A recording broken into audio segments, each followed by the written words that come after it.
Welcome back to another Giant Monsters Monday here on Outside the Box Reviews. And today we are taking a look at the Bandai Creations Gigan figure versus the Bandai Japan Jet Jaguar.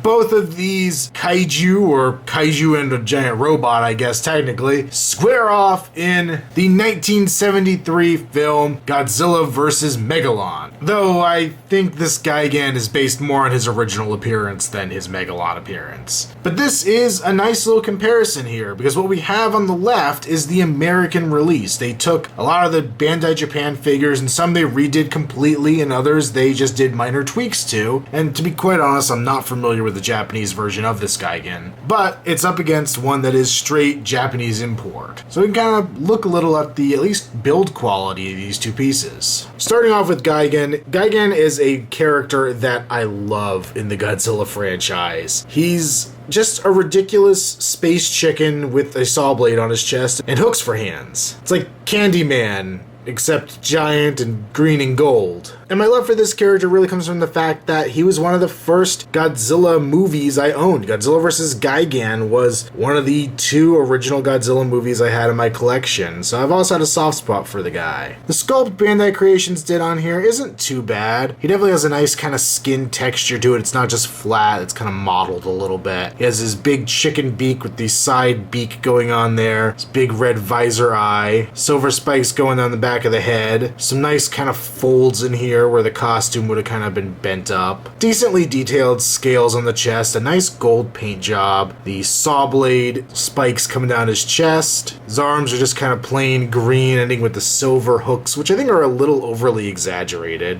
The biggest problem with this figure are these back fins here. They're very thick, which is kind of the nature of the vinyl it's made out of, but they're just a little too puffy and lack any paint detail. They're just a flat gold. In the film, I think even in the Japanese toys, there was a lot of color variation in here, some darker hues and everything. It really made it look more real. The legs are also a little bland, nothing really going on, and then very, very, very elongated feet. It's pretty goofy looking. His back and his tail here, nice row of spikes on top. Not a whole lot more to say on him. For articulation, the figure can swivel at the head, but any movement does break up the sculpt. You can swivel 360 at the shoulders, and then you can rotate at the legs, and we do get a little rotation at the tail, but it's not really meant to, it's just the seam where it connects. Overall, an okay little figure, and for what it is for Bandai Creations, then you can just go to Toys R Us and pick up, though he hasn't been on the shelves in quite a while from what I've seen. But still, pretty simple little character. The Jet Jaguar here is one of my recent additions to my kaiju collection, and really the first time I've gone and sought out these vinyl figures since I started getting into the Monster Arts figures. I kind of felt for a while that Monster Arts were like the be-all end-all of kaiju collectibles, and then of course I found out X Plus exists, and now I just feel like I'm buying the subpar version, but hey, it's a lot cheaper. But there are definitely a lot of characters that are probably very low on anybody else's list to make that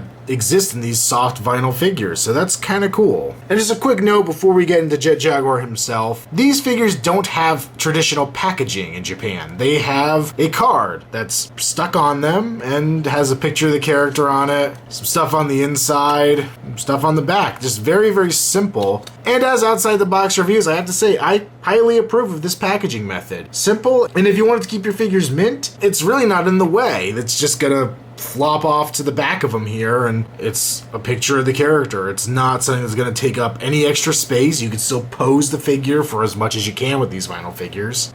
I think it's a cool idea. It makes probably a nightmare for putting them on store shelves to some degree, but very cool, I like it. And unfortunately, to some degree, Jet Jaguar is a very simple character, and maybe not the best example of the awesomeness that is Bandai Japan. But the head is a very nice silver. We have some red trim going around on the back. You can see the rivets are sculpted in. His little antenna ears are sculpted on the side here. Big black eyes and a goofy Jet Jaguar grin. So his blue neck lines, the joints, I guess. His torso is pretty simple, kind of reminds me of Colossus. Jet Jaguar is brought into the Godzilla franchise because they had a contest and some kid designed this, and it's kind of a play off Ultraman and a lot of the other giant robot heroes that were around at the time. So this was kind of Toho's answer to what was kind of an offshoot of their special effects department anyway, but it's very, very traditional Japanese man-in-suit robot-looking thing. It's got a big barrel-y chest, the orange shoulder pads with some nice paint shading here, the orange coming into the yellow, and then what I just always picture as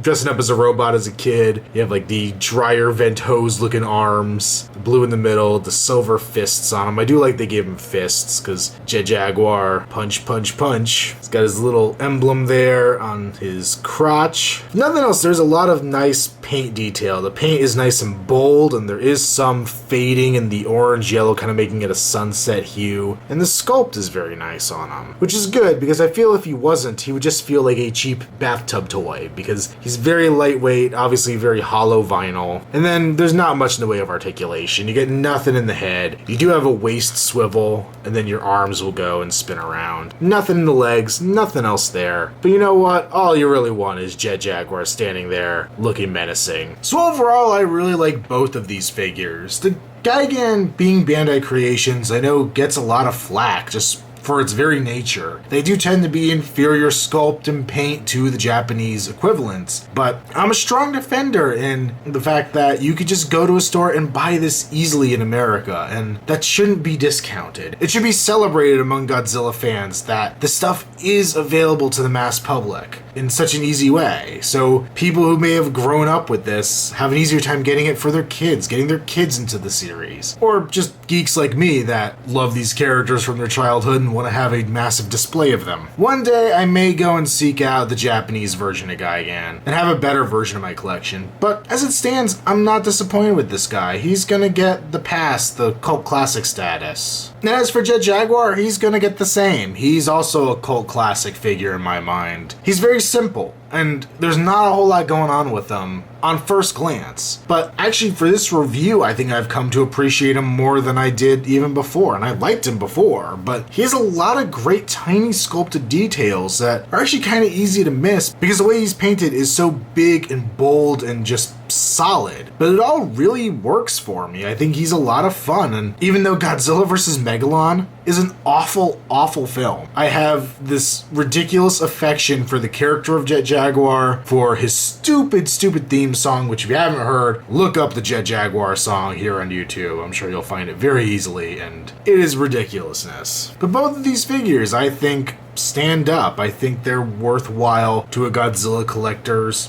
collection. And even though they're not nearly as cool as the Monster Arts, and I know I've been pitting especially the Bandai Creation figures up against their Monster Arts counterparts, and they've obviously come away looking fairly bad through all these videos. Obviously, I buy them because I do enjoy them, and they're an easy, inexpensive way to get these characters outside of Monster Arts, where you're spending nearly 6 times the amount for even the most simple character. Make sure you check me out on Instagram, username Outside the Box Reviews. Also check me out on Facebook, link below. And until next time, it's been our Outside the Box Reviews. Giant Monsters Monday. Sayonara.